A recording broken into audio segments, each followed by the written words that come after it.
Well, welcome to Echo.Church. So glad you guys joined us today. I want to welcome those of you in Sunnyvale, South San Jose, and North San Jose. Can we make some noise together? Thank you, everyone, for joining. Some of you are on your PJs watching online. You're welcome as well, though you're missing out some good energy here at our campuses today. Hey, before we jump into our topic of the day, let me just tell you what's happening next week. You don't want to miss this. Next week, we're kicking off a new message series called Invisible War.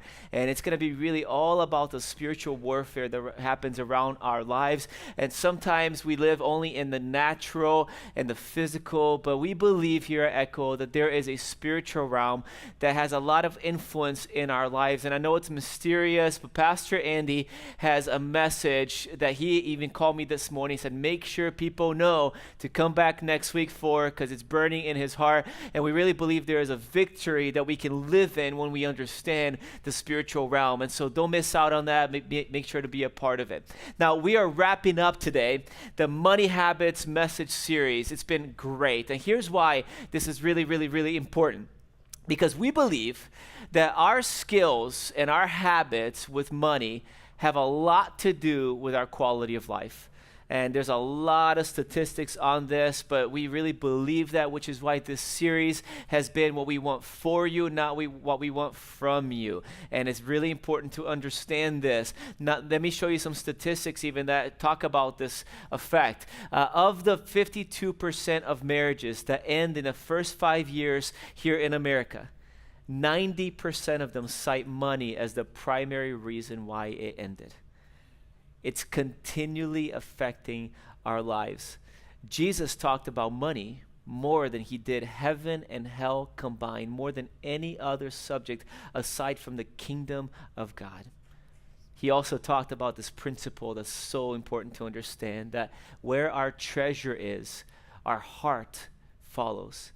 In other words, the way that we manage our resources have a lot to do even with the condition of our hearts. And it's so important for us to get this. And we really believe as we've grown in our habits with money, the quality of our lives can greatly grow, and so does the influence of our lives. So let me show you a little bit of what we've covered so far in this series called Money Habits. Number one thing that we cover, let's see if we can get there. Most people have uphill financial dreams, but downhill money habits. In other words, we have all these things we want to do with resources, but our habits don't take us that direction. Secondly, we talked about this, that God is the owner.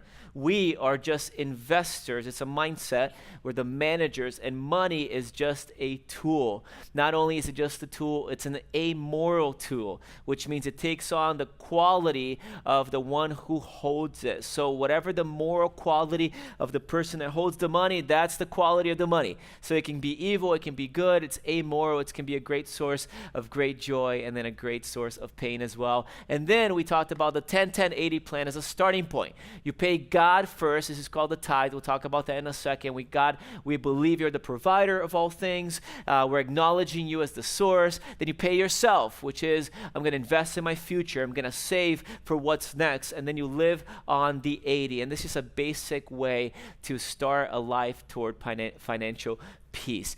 And then lastly, we talked about contentment and leaving a legacy, which is so important to get, because without having contentment in our hearts, we always want more, and we come out empty.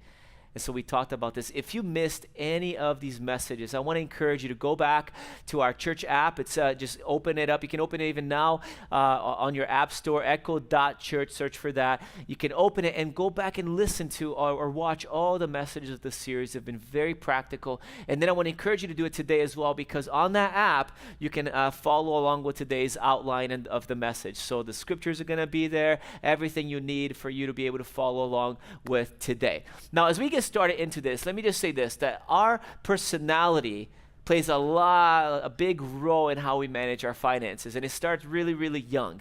And there's all these different styles of handling money, and I want to illustrate the different styles by showing you what my kids are like, because I think that most of you will be like one of my kids, okay? So I want to start with my boy Ephraim. And if you identify with one of these, just take note, I'm most like this one. Ephraim is cool. He is my 8-year-old boy. He's got lots of energy, and he loves himself some money. A couple months ago, he came up to me and said, "Dad, can I earn some money?" And I said, "Yeah, I'll give you $2 for doing," I forgot what it was. And he said, $2? I want more. And I said, "Well, Ephraim, what's $2 if you do it every day for a week?" He goes, 14. Ooh. And I said, "What if you do that every day for a month? What is that?" And he's calculating it, and he's like, "I think around 60. 60? I want 60, Dad." I said, "That's your key, $2 a day, buddy." And I shouldn't have said that. Because now, every single day, Dad, how can I earn $2? And then if he earns $10, he doesn't want it. He doesn't want a 10. He wants all in ones because he loves the fat wallet. And so he walks around my house like flashing. Show the next picture. He's like flashing my money, and he wanted to switch the 5s for 1 so he can kind of do the little umbrella with his money, and he just loves it. Now, Kaylin, my next child, is very different. She's like my free spirit. She's like, she loves to bake. She's very pleasant to be around. And she is like, if I have money, that's great. If I don't have money, that's great. She's just like really cute and open-handed. Some of you are like that, like, it's got no grip on me. It's just it. And then my next kid is Lily. Lily is very, very precious, very smart. Now, Lily loves to save. So you give her money, it just disappears. It's like, I feel like she's got $200 in her pillow somewhere, like under her mattress, I don't know. And here's the thing with Lily, you don't touch her money. So, like sometimes, like parents, you need some cash for something, and we often don't carry cash. And I go to my kids if I need cash, because they carry cash. But I know I don't go to Lily. Like, Lily, can I borrow you? No. She's just like, she's got the money, but she is generous. She just wants to hold tight her money, though, and she wants to be calculated with how she gives her money. And so that's kind of what she's like. The next child is Filipe. Filipe is pretty cool. He is... Man, he's a thrill. Maybe I'll say it that way. That's the positive way of saying it. And he's wild in a very good way. But Filipe, he loves to spend. And when he gets money, like he earns $10, he's like, "Can I go to Target?" Like immediately, he just wants to go and spend it. The good thing about him is he also loves to spend on others. So every birthday, he's like, "Hey, take me to the store, Dad. I need to buy a gift." And he's one of the only ones that's always trying to give, but he's a spender. Anyone have spenders in their family? There's any of our campuses, you have like a spender in your family. You know what they're like? Like you gotta teach a little bit, like, hey, it's not all for today, like save a little bit for later. And he's the kid that's like, "No, I just want it now." And why not now? I just go to the Target right now. And then Raphael is my oldest. He's super cool. He's getting more mature. He's 14 years old. And yes, those of you that don't know me, they are all my kids. My wife's crazy. I don't know. She just had this idea. Anyways, so... Raphael is cool. He's more balanced, and so he's learning to manage his money. And one of the cool things that happens here at Echo is every week when you turn in connection cards, our staff gets those cards, and we pray for them diligently, and we spread them sometimes in our prayer meetings, and we grab them and we hold them by hand. We take them with us. And one of our staff members this week came up to me and said, "Did you see your son's connection card?" And I said, "No, I don't typically go finding my kids' connection cards." But she said, "Look at this." And I asked him for his permission to share this with you. I thought it was kind of cool. He said, "Here's my prayer request last week." He said, "I want to apply the message about financial peace to my life and manage money well and to give 10% of the money to the church." I was like, "Wow, man, you get it. You got a hand of applause, Hoffa. Good job." Here's the cool thing about that. He's learning to not let money grip him, and to say, "You know what? I want to manage it in a way that honors God." I want to talk about that 10% a little bit, because the 10% is what represents our generosity.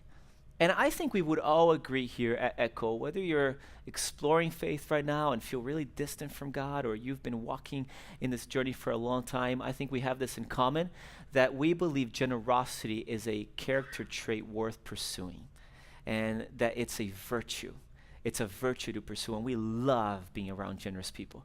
So whether it's Oprah giving away cars, we think that's cool, or like our neighbor mowing the lawn for us, or maybe it's somebody in the line at Starbucks paying for your coffee. We just think that generous people are very, very cool. And we love surrounding ourselves with generous people, being close to them. But here's the reality. We love it in other people, but rarely work on it personally. And I'm guilty of that. Come close to me if you're generous, because I love it if you pay for my coffee. But I don't typically think of paying for someone else's coffee, to be honest. And it's just the human condition. We lean toward greed, not generosity, but we love it when people are like that. And I think it's worth pursuing. Now, here's our core belief for those of you that are followers of Jesus at Echo. And listen to this. We believe that Christians ought to be the most generous people on earth. Not only, on a big earth, think of it like this. Workplace, neighborhood, circles of friendship. When there's somebody in need in our lives, they should be thinking, oh, who are the most generous people I know? It's the Christians, because they follow a God who is generous, and he's been giving to us over and over and over and over again, and these Christians imitate their God, therefore they're generous. But unfortunately, it's not always true. But here at Echo, this is the culture we're trying to build, that when our community goes out to restaurants after church services, that we double tip everybody. We don't go little. That when we are in workplaces, that when we are in our neighborhoods, when we're in circles of friends, that we give and give and give, because we've been given so much. That's the heart of God, as he displays to us, in the heart that we strive for here at Echo. Now, I want to dive in this really important text of scriptures in 2 Corinthians chapter 8. So if you have a Bible, open it up there, or you can open the Echo.Church app and it'll show you as well. So we're going to be in 2 Corinthians chapter 8, but I want to show you what's going on in the context of all of this. So this is a map of the Middle East area, and just to give you an understanding of the context of how all these messages came about, Paul is writing to a church in Corinth. This is Greece, right here in modern day Greece. Corinth was in between two major parts of Greece, but it didn't all start there, right? Our whole journey with Christianity started in Jerusalem. This is where Jesus did a lot of his ministry. And after he was raised from the dead, he told his disciples, his followers, to take the message all over the globe. So a guy named Paul started to do this as well, and he started to travel. It's called Paul's missionary journeys, and starting all these churches all over the place. But soon after this, in the first century still, the Jerusalem church, the believers, the followers of Jesus in Jerusalem, started to really suffer. And they were in poverty because a lot of them lost the right to their homes. They were being persecuted left and right for following Jesus. It wasn't a very widely accepted faith, and a lot of the Jews even kicked them out of the synagogues, though they were Jewish themselves. And so they didn't have a lot of stuff, and they were in a lot of suffering. So Paul started to travel to all these churches in the Greek regions of the world, and collecting an offering to bring back to the root where it all started, the Jewish believers, the first believers that followed Jesus. And so he's writing to Corinth, encouraging them to give, and he's giving them an example to follow from a church in Macedonia, which is the northern part of Greece. And the Macedonians were not rich. So Corinth was very similar to Silicon Valley. People were influential. It had all the ports in it, so a lot of transition. It was diverse. A lot of good things happening in Corinth. Not so much in Macedonia. They were kind of more poor if you think of a little city in Northern California. But Paul's saying these people embraced a type of character, a quality of character that he was calling the Corinthians toward. And I believe it can speak to us today. Here's how it goes as he starts his letter to the Corinthians, 2 Corinthians chapter 8. He says, I want you to know, dear brothers and sisters, what God in his kindness has done through the churches in Macedonia, the northern part of Greece. They're being tested by many troubles, and they're very poor. Notice this. They're not rich. They're very poor. And not only poor, they're in trouble. They were facing trials of their own. But they're also filled with abundant joy, which has overflowed in rich generosity. So powerful, these two words. He goes on to say this, for I can testify, they gave not only what they could afford, but far more. So they're poor and in trouble, but they had this joy about them that was overflowing in rich generosity and made them even give far beyond what people thought was expected or normal. They did it out of their own free will, not pressure at all. Not even that, not just that, they begged us. again and again for the privilege of sharing this gift. I can just imagine them going to Paul, and Paul is getting all this money from the Macedonian church, and he's like, are you sure? You guys don't have that much, and you're giving all of this, and they're saying, please let us bless our brothers and sisters. There's something in the character, the quality of their character, that drove them to irrational generosity. And so he goes on to say this. The gift to the believers, they even did more than we hoped for. Their first action was to give themselves to the Lord and to us, just as God had asked them to. Pastor Greg talked about this last week here at Echo. If you missed it, listen to it. It was so good. He said, no, God doesn't want our 10%. He wants us to give our whole 100% to him. He wants all of our lives. He wants our money. He wants our friendships. He wants our heart. He wants our mind, because he knows that our lives in his hands are the lives that are fully alive, that our full expression of who we are comes alive when we are close to him and fully surrendered to him. And that's his desire for us. And he was calling the Corinthian church to this level, this quality of character that was so different that he witnessed in the church in Macedonia. And then I want to just show you real quick what this word really means when he says generosity. Because sometimes some words get lost in translation and we just don't know exactly what they mean. And very often, the Greek language has a better descriptive word than we do in English. So here's an example. The word love. I can say I love a hot dog, I love pizza, I love my friends, I love my wife, I love Jesus. And the same word I use for loving Jesus, I used to say I love the hot dog I ate last night. It's just wrong, isn't it? But in English, we have one word. In Greek, they have four. So agape, love God. I phileo, love friends. I eros, love my wife. And there's a sensual, romantic love. There's a lot of these different loves. And it's the same with this word, generosity. Let me show you what this word means. It says they were filled with abundant joy, which has overflowed in rich generosity. It's the word haplotes. Can I teach you some Greek here at Echo.Church? Just one time. So can you say this with me? Haplotes. 1, 2, 3. Haplotes. This is a Greek word that is so rich. In fact, my wife and I have been studying this word together for 6 months now. It's so powerful because it goes way beyond superficial giving. It's a word that sometimes is translated honesty. When God calls us to this deep-rooted part of who we are, that we're just honest about our lives, or sincerity, or sometimes it's translated liberality. I'll show you that in a second. But let me show you what the deepest definition is, the core definition. Simple, sincere, single devotion to God that leads to an openness of heart manifested in generosity. Simple, faith like a child. It's when you say, God, I trust you at your word. Like a child, you say jump, and mommy is holding, and they just jump. No questions asked. Before you get to learn fear, you just have a simple trust. Not only simple, but it's sincere. No hidden agenda. No other, not out of pressure or guilt. It's a generosity that is even irrational. When people look at it, they're like, how could you do this? There's something different about your heart. Not only is it simple and sincere, it's single. In other words, no secondary purpose or dual motive. These people were giving out of a simple trust, a sincere faith, and a single devotion to God. And it overflowed into this beautiful display of generosity that came out of joy of their hearts. Sometimes this is translated as liberality. And I love this word. It's in the New King James translation. It says it's the quality of giving freely and liberally, an overflow of who you are. So it says the Macedonians were rich in liberality. It's like when you are so impacted inside that your natural reaction is to open it up and say, what I have is yours. And it comes out of this really pure and sincere part of who we are. And they had this haplotes type of faith. Paul then goes on to explain to the Corinthian church how they can move this direction.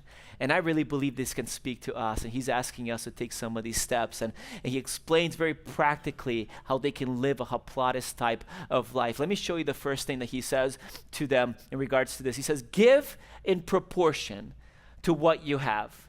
Whatever you give is acceptable if you give it eagerly. So the first key I want to talk to you about is this key, which is this, that God calls us to proportional giving as the key to a generous life. Here's what this means. You see, if generosity was just for rich people, it wouldn't be connected to proportional giving. In fact, only rich people could be generous if it wasn't proportional. If you remember the story, you might have heard this before, of Jesus sitting at the temple. And he's like by the collection box. And his disciples are all around, and there's all these rich people throwing in a bunch of money, and everyone's like, whoa, look at all the money they're displaying, and people applaud the rich people probably. And then comes this little widow, and she comes with 2 coins, and she drops it in the offering. And Jesus, who knows the hearts of humans, he calls his disciples over for a teachable moment. And he says, huddle here, let me show you what just happened. And he says, this poor widow has given more than all the others who are making contributions. For they gave a tiny part of their surplus, but she, poor as she is, has given everything she has to live on.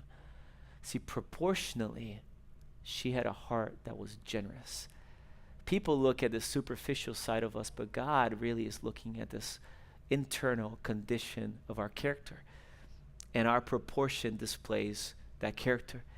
The basic guideline of proportional giving, or the basic principle to live by in proportional giving in the scriptures, is called the tithe.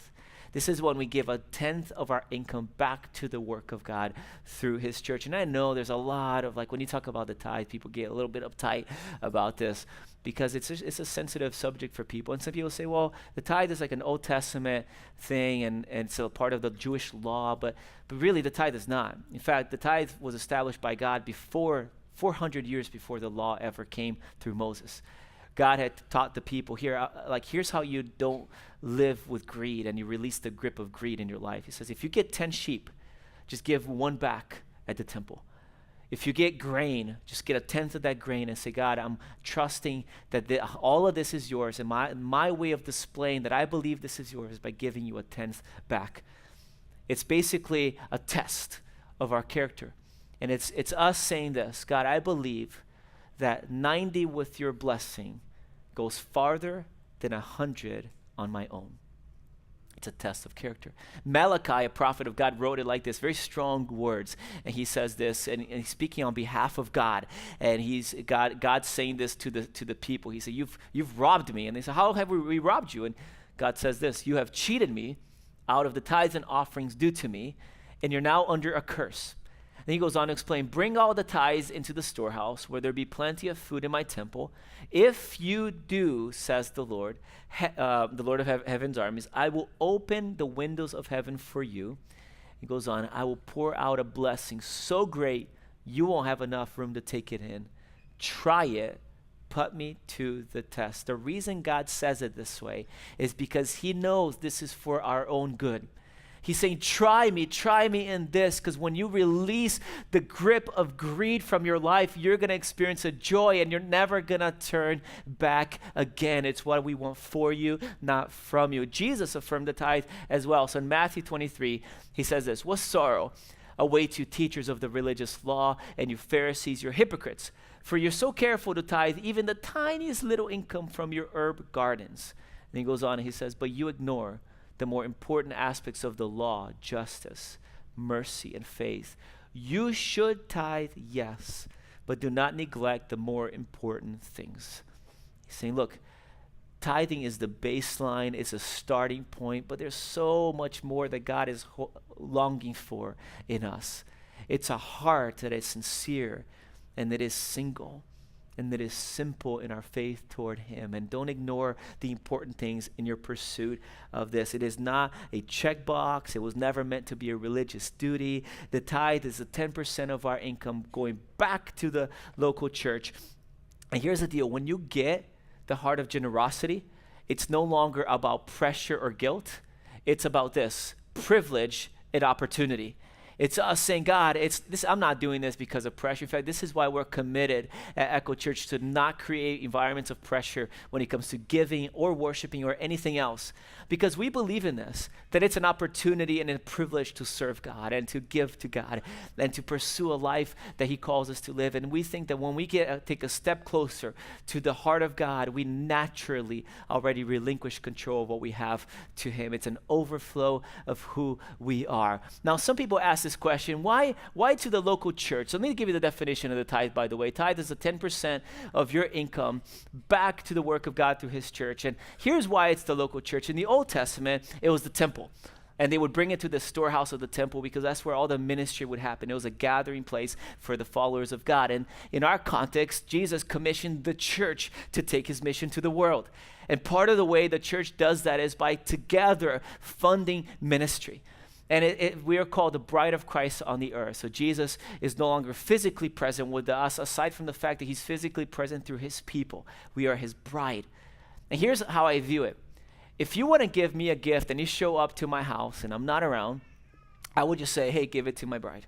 Give it to my wife. She's my representative. And so am I to her. If she's out of town, you give it to me. We represent each other. I don't want you to give it to my neighbor or to causes I believe in. I want you to give it to my bride. And Jesus has commissioned us to be, the church is the hope of the world. We are the ones that carry the most important message there is. And when we together combine our resources and our gifts and our passions to serve the world, lives get changed. And that's why he calls us to do this. At Echo, we want to lead the way with that kind of generosity. And then he gives us the number 2 key. This is really important. Listen to this. It goes like this. Cheerful giving thrills the heart of God. Let me show you what he says about this. You must each decide in your heart how much to give, and don't give reluctantly or in response to pressure. So not a lot of people pressure you into any of this. He says, for God loves a person who gives cheerfully. That we say, God, it is my joy because of all that you've done for me. I want to give back to you. And the truth is that the more we love, the more we open our hands to those that we love.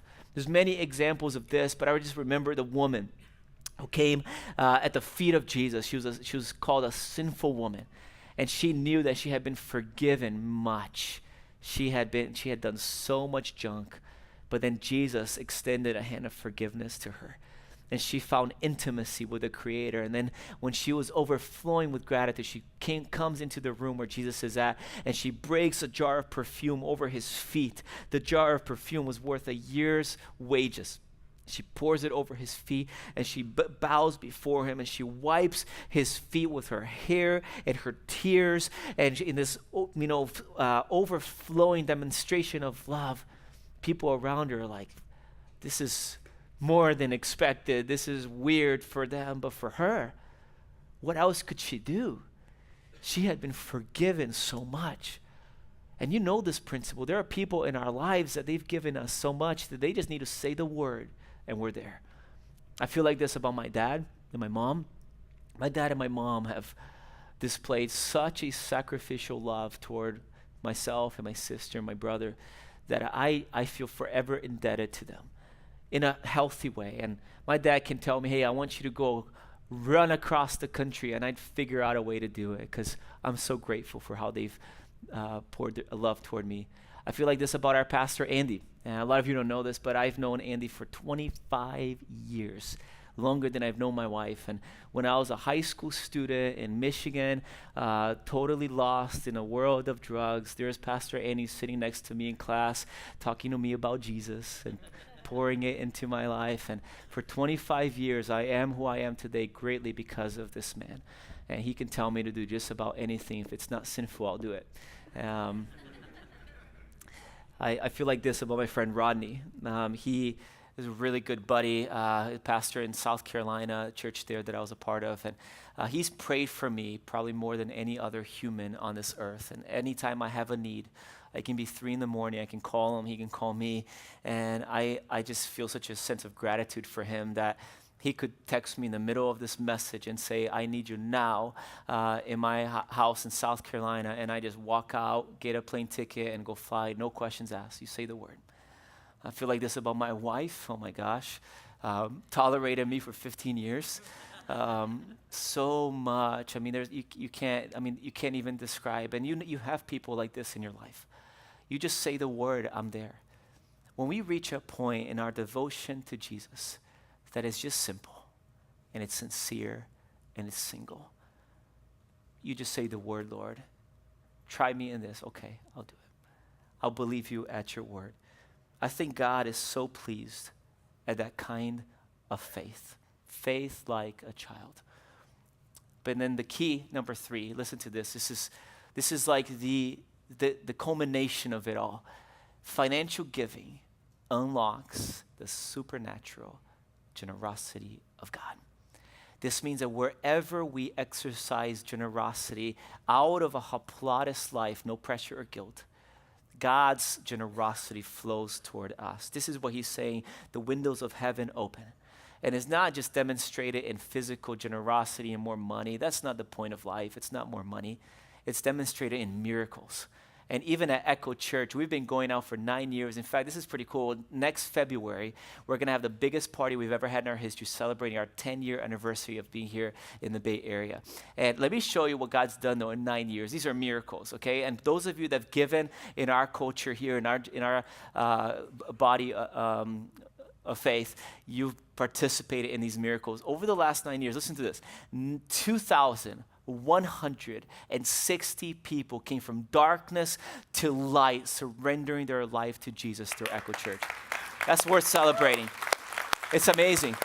942 of them boldly got baptized, 93 children placed in homes. Kids without homes through our Foster the Bay initiative. That is a multi-church effort now all over the Bay Area in several counties. Not only that, we started 15 churches together with other churches. And let me show you a map of this. We don't show you this enough, but you participated in these miracles. We've sent out people to 5 different key cities across the United States to start life-giving churches. And 10 churches now around the Bay Area are thriving because of you, because people here said, we're going to give, we're going to go, we're going to send, and we're going to open our hands and watch God build his church all over the Bay Area. And we're going to keep going. And we believe there are more miracles to come. And this doesn't include the dozens of marriages healed and the people's lives that were changed and the students that caught fire in their hearts for the gospel and all the miracles that have followed generosity here. I'm wondering what God's asking you to do. Give proportionally and experience this kind of generous life, or give cheerfully and thrill the heart of God, or understand that we can give expectantly because God does miracles through us when we live this generous life that unlocks the supernatural part of life. And let me just say this. I think that baptism is very similar to generosity. We celebrate baptism here at Echo.Church, and baptism needs to come out of a sincere decision to follow Jesus, not out of pressure or guilt. Just simply, God, I choose to follow you. And my daughter, a few years ago, came up to me and said she wanted to get baptized. And I remember having this conversation with her in the upstairs part of my house, and I said, Lily, why do you want to get baptized? And she said, because I want to make God number one in my life. And I said, well, is God number one? Like, have you decided yourself, like no pressure, yourself to follow Jesus and make him number one? And she said, I think God's number one. I said, well, let me help you understand this. And so what's your most prized possession? Like, what do you love more than anything else on earth? And then she went in her room and she brought me Fuzzle. Fuzzle is this lady here, okay? It's not a guy. I've gotten corrected many times. Fuzzle is really fluffy, and she loved Fuzzle. Her best friend gave her Fuzzle. And she would take Fuzzle everywhere. Like, you go to the beach, Fuzzle's there. Car rides, he's there. Anything we go, airplanes, Fuzzle's there. And she sleeps with Fuzzle every night. Not anymore, but at that point in her life, like, Fuzzle was life. And so she brought Fuzzle, and I said, Liddy, if Jesus asked you to give up Fuzzle and follow him, would you do it?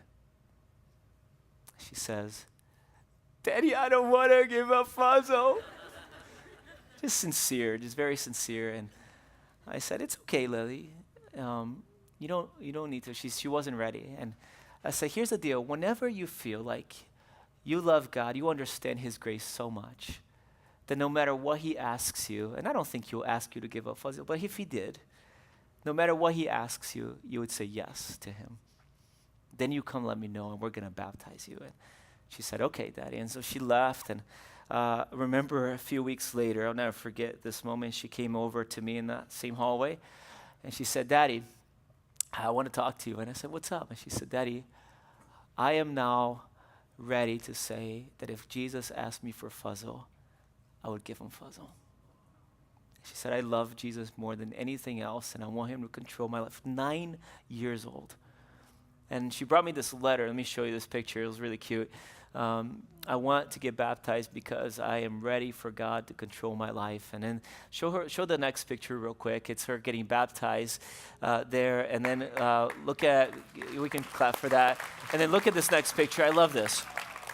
Because to me, this is simple. It's like no complexity. It's sincere. It's single. It's just like faith like a child. I don't understand the world, but if God asked me to give up anything, I love him enough that I would. And I'm wondering what your fuzzle is. What is it that holds you back from full relinquishing of life to God? And I believe he's got this supernatural window he's wanting to open. And so many people don't get that, don't get God's hand in their life because they haven't yet opened their hand out of a sincere, simple, single devotion to God.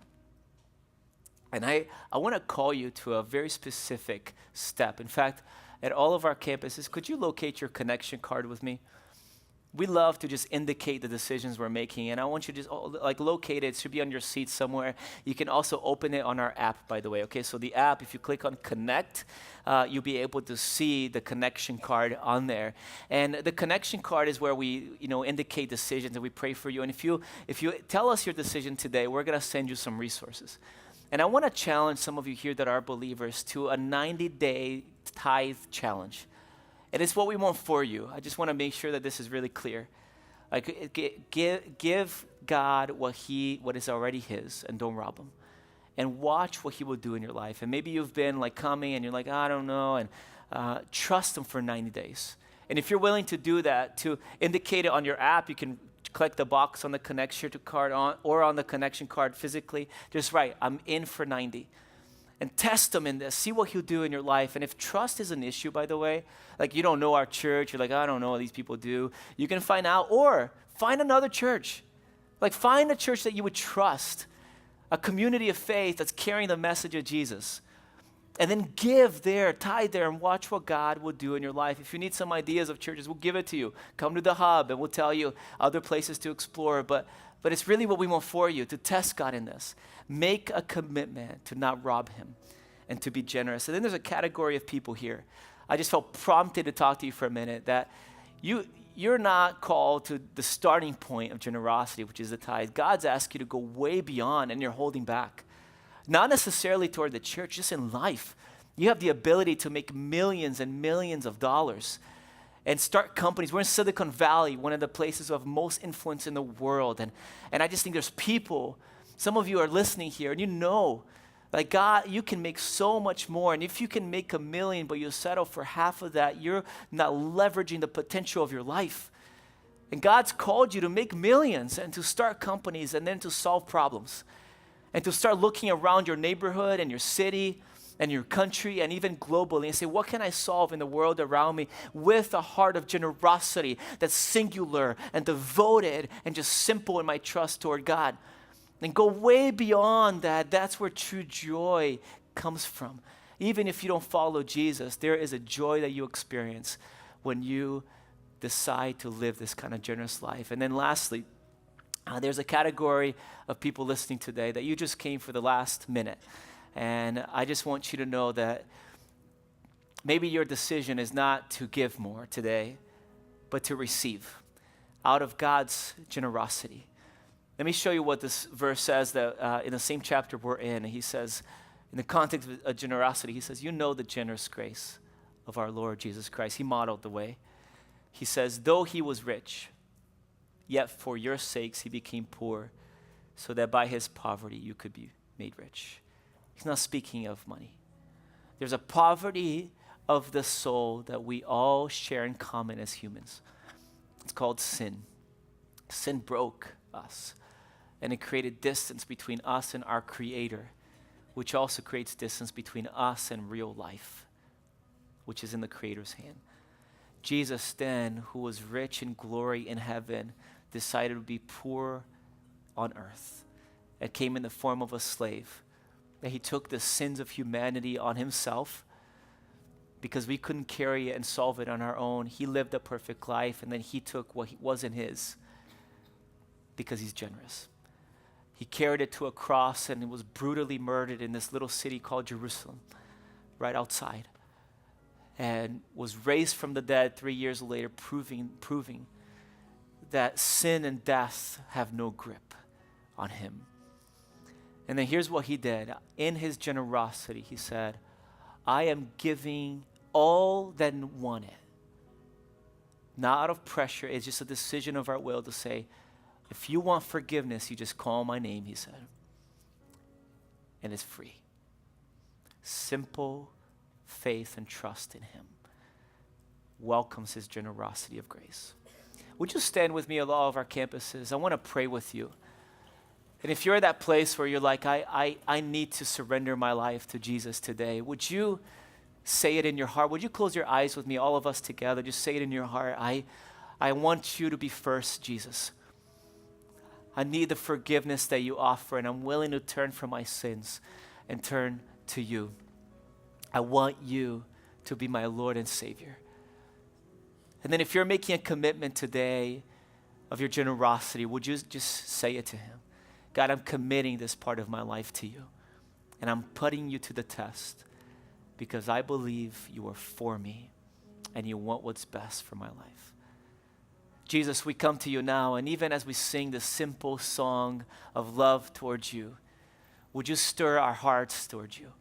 Would you remind us of the simple, sincere, and single faith and trust that you call us to? And as we do, would you bless? Would you create a harvest of generosity that flows from us into the world? In Jesus' name, let's sing together.